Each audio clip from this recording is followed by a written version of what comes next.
Budget 2025 पर अब हमारी नजर है और अगर आप घर बैठे ये सोच रहे हैं कि इस बार बजट में आखिर हमारे लिए क्या आएगा, ये सारी बातें डिकोड करने के लिए कि क्या राय है या क्या हो सकता है बजट 2025 में, हमारे साथ हैं की एक्सपर्ट्स। हमारे साथ हैं जयंत कृष्णा, ये सीनियर इकोनॉमिस्ट हैं। इन्होंने पीएम स्किल इंडिया मिशन के काफी सारे इनिशिएटिव जो हैं वो भी लीड किए हैं।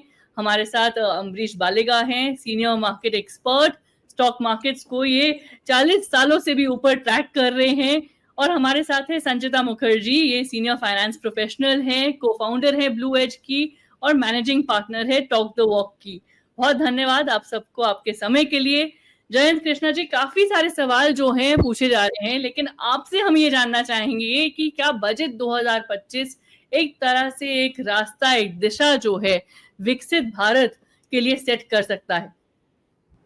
जी, मुझे लगता है कि वित्त मंत्री निर्मला सीतारमण को ये एक अवसर मिला है जिसमें काफी ट्रांसफॉर्मेटिव बजट प्रेजेंट कर सकती हैं, जिससे एक रास्ता खुलेगा भारत को एक विकसित राष्ट्र के रूप में प्रोपेल करने का। जो सपना प्रधानमंत्री जी ने दिखाया है कि 2047 तक ये हम विकसित हो जाएंगे एक मुल्क की तरह से, तो उसके लिए लेकिन बहुत सी चीजें बदलनी पड़ेंगी।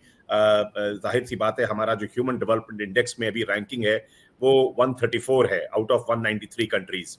जीडीपी पर कैपिटा अगर आप देखिए तो हमारी वो सिर्फ डॉलर के टर्म्स में 2700 डॉलर के आसपास है, और इससे करीब 9 गुनी आगे उसको बढ़ना पड़ेगा अगर हम डेवलप नेशन बनना चाहें। और डेवलप नेशन बनने की सबसे बड़ी बात यह है कि अब से अगले 25 सालों तक जो जीडीपी का ग्रोथ रेट है वो 7.5 से 8% के बीच होना पड़ेगा, तभी हमारी पर कैपिटा इनकम, एज्यूमिंग की पॉपुलेशन ग्रोथ रेट अभी जैसा चल रहा है वैसे ही चले, पर कैपिटा जो हमारी इनकम है वो इस कंपेरेबल होगी डेवलप्ड नेशंस के लिए। तो मुझे लगता है इसके लिए जो भी रोड ब्लॉक्स आ रहे हैं वो हमें सब ठीक करना पड़ेगा। जो भी एफडीआई अट्रैक्ट करने के लिए, जो ease of doing business improve करनी है, वो सब चीजें इंप्रूव करनी पड़ेंगी। और कई से जो बिग टिकट रिफॉर्म्स हैं, मुझे लगता है हमारे कंट्री में बहुत से रेगुलेटर्स हैं अलग अलग सेक्टर्स में, लेकिन उनको कितने वो इंडिपेंडेंट हैं, कितने इक्विटेबल हैं, कितने फेयर प्ले करते हैं, ये एक सवालिया निशान हमेशा उठाया जाता है। उनको ट्रांसफॉर्म करने की जरूरत है। एक डायरेक्ट टैक्स कोड इंट्रोड्यूस किया गया था संसद में, फिर विड्रॉ कर लिया गया। उस दिशा में हमें फिर से बढ़ना है। हमारा जो लीगल सिस्टम है उसको स्ट्रेंथन करने की जरूरत है, क्योंकि मैं ऐसे कई रोल्स में यूएस और यूके में रह चुका हूं, जिसमें लगता है कि ओवरसीज इन्वेस्टर्स को लगता है कि जो कॉन्ट्रैक्ट्स का एनफोर्समेंट की रिजीम है वो बहुत सुदृढ़ नहीं है भारत में।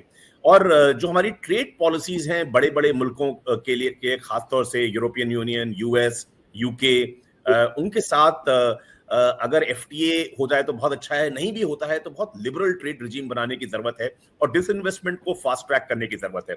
इसके अलावा मुझे लगता है जो 2-3 मोटी चीजें जो इंप्रूव करने की जरूरत है, हेल्थ केयर में अभी हम जस्ट 2% ऑफ जीडीपी का जो पब्लिक एक्सपेंडिचर वो हेल्थ केयर में होता है वो करते हैं।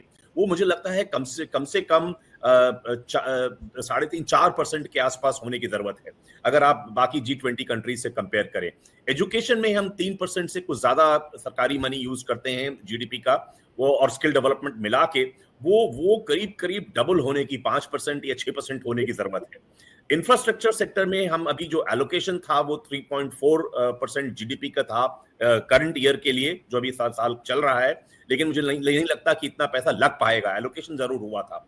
R&D में अगर आप देखिए तो 0.64% है, जो हम सबसे कम है इवन ब्रिक्स कंट्रीज को देखते हुए। वो 2.5% ले जाने की जरूरत है। तो मुझे लगता है ये सब चीजें बहुत जरूरी हैं, और हमें इन्वेस्टमेंट के आने में जो भी बाधाएं हैं, जो भी रोड ब्लॉक्स हैं, उनको हटाना होगा, कम व्हाट मे। लेबर रिफॉर्म्स करने होंगे, लैंड एक्विजिशन बिल में संशोधन करना पड़ेगा। ये चीज मुझे बहुत ज्यादा जरूरी लगती है।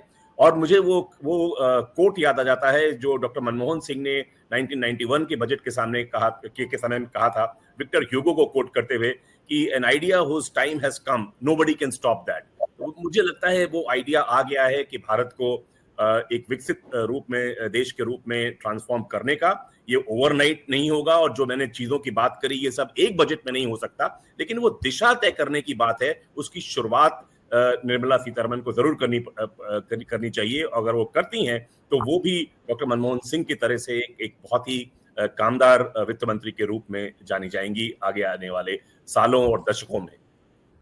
जी, बिल्कुल, बहुत ही महत्वपूर्ण सजेशंस हैं और एक तरह से अगर ये सब हो जाए जैसे कि आपने कहा एक दिशा मिलेगी भारत की इकोनॉमी को। लेकिन अमरीश वालेका, अगर हम बजट को देखें और स्टॉक मार्केट को देखें, तो आपको क्या लगता है सबसे पहले तो आपकी सबसे की एक्सपेक्टेशन क्या है? और बजट और स्टॉक मार्केट्स का क्या रिश्ता है? अगर आप हमारे दर्शकों को बता सकते हैं, जो लोग सब घर बैठे अपने पोर्टफोलियोज़ के लिए अगर चिंता में हैं, कोई राय चाहते हैं, तो उनको आप क्या कहेंगे? देखिए, जब हम लोग विकसित भारत 2047 का बात कर रहे हैं तो पॉसिबली देखेंगे कि फॉर लॉन्ग टर्म गेन शायद शॉर्ट टर्म को बेयर करना पड़ेगा। पर अगेन यदि आप लास्ट 10 बजट देखते हैं, लास्ट 10 इयर्स के बजट, उसका जो रिएक्शन देखते हैं तो क्वाइट क्लियर है कि बजट इज मोर और लेस अ नॉन इवेंट, और उसका जो इफेक्ट है ज़्यादा दिन रहता नहीं है। क्योंकि यदि हम लोग देखते हैं कि 15-20 साल पहले एवरी बजट का काफ़ी रिएक्शन आता था मार्केट पे, but it is slowly and slowly coming down. यदि हम लोग एक्सपेक्ट करते हैं कि मार्केट शायद इमीडिएटली लाइक रिवाइव करेगा, मुझे थोड़ा मुश्किल लगता है क्योंकि valuations are still expensive, still not cheap. और यदि बजट स्पेसिफिक्स का बात करते हैं तो ओवरऑल मुझे लगता है कि इंफ्रा, रेलवेज, डिफेंस एक्सपेंडिचर है, वहाँ पे आउटले इंक्रीज होगा। मैं एक्सपेक्ट कर रहा हूँ कि अबाउट 8 to 10% शायद इंक्रीज होगा compare to last year. But more important है वहाँ पे होगा एग्जीक्यूशन, जो फाइनेंस मिनिस्टर के हाथ में नहीं है। पर अगेन फॉर 2024 हमने देखा कि एग्जीक्यूशन काफ़ी स्लो हुआ था। आई एम होपफुल कि इस साल में execution will be extremely good. I think that should really revive the economy. और पर्सनल टैक्सेशन में मुझे लगता है कि थोड़ा बहुत छूट मिलना चाहिए सैलरीड मिडिल क्लास एम्प्लॉइज को, क्योंकि इन्फ्लेशन का जो इफेक्ट है उनको शायद मैक्सिमम लगा है। और फ्रॉम अ मार्केट पर्सपेक्टिव मुझे लगता है कि कैपिटल गेन्स में ज़्यादा कुछ टिंकरिंग होगा नहीं, क्योंकि लास्ट टाइम काफ़ी चेंजेस किए थे। तो I think it will be more और लेस स्टेटस को। जी, बिल्कुल। और संचिता मुखर्जी, आपका क्या ख़्याल है? हम एक ऐसे समय में जी रहे हैं जब महँगाई जो है, इन्फ्लेशन जो है, हमने देखा है थोड़ी-सी मॉडरेट हो गई है, लेकिन हमने देखा है कि ग्रोथ जो है, वो भी मॉडरेट हो गई है। तो आपकी क्या राय है और आप क्या एक्सपेक्ट कर रही हैं बजट 2025 से? थैंक यू साक्षी। अगर आप देखोगे पहले बजट में जो कॉर्पोरेट टैक्स लोअर किया गया था, वो इसी एक्सपेक्टेशन से कि प्राइवेट इन्वेस्टमेंट होंगे इकोनॉमी में, और that will add the growth, GDP growth को। बट अभी ज्यादातर 5 साल में अगर देखा जाए तो मोस्टली ये पब्लिक इन्वेस्टमेंट हुई है, गवर्नमेंट का खुद का स्पेंडिंग है, capex on railways, highways, telecom etcetera, all of that, infrastructure, manufacturing को इंसेंटिवाइज किया गया है। प्राइवेट इन्वेस्टमेंट अभी भी नहीं हुई है क्योंकि अभी भी डिमांड कम है इकोनॉमी में in terms of consumption. India below potential grow कर रही है। सो कंजम्पशन को कैसे बूस्ट किया जाए? कंजम्पशन को ऐसे बूस्ट करना चाहिए कि हमारा जो टैक्स बेस है उसको आप कंप्लायंट ज्यादा कीजिए। व्हाई शुड ओनली 1.6% जो लोग हैं वो टैक्स कंप्लाई, वो मिडिल क्लास है, वो टैक्स देते हैं क्योंकि उनका सैलरी बहुत इजीली ट्रेस किया जाता है, राइट? और उन्हीं के टैक्स स्लैब्स को हर साल बढ़ाया जाता है या तो कॉम्प्लिकेटेड बनाया जाता है। उनको बहुत सिंप्लीफाई करना चाहिए। पर्सनल इनकम टैक्स को ड्रास्टिकली रिड्यूस करना चाहिए, स्पेशली उनके लिए जो लगातार 10 साल 20 साल से टैक्स देते आ रहे हैं। टैक्स कंप्लायंसी को जीएसटी के डेटाबेस से डेटा एनालिटिक्स यूज करके बढ़ाए और ज्यादा कंप्लायंट बनाए। Small and mid cap sectors में जो जो कंपनीज है उनको मोर टैक्स कंप्लायंट बनाए। इस तरीके से rather than focusing only on the macros और इम्प्लीमेंटेशन, आई थिंक कंजम्पशन को इस इन टूडेज डेट कंजम्पशन को एड्रेस करना बहुत जरूरी है। क्योंकि अगर आप देखोगे corporate profits have increased quadrupled after the corporate tax जो स्लैश किया गया था, but wage increase, employment numbers have not been in tandem, वो इकट्ठे नहीं गए हैं। सो कॉर्पोरेट टैक्स ऐसा हो सकता है कि कॉर्पोरेट टैक्स को वेज नंबर्स और एम्प्लॉयमेंट के साथ लिंक किया जाए। ये भी एक this is an out of innovative kind of a thinking.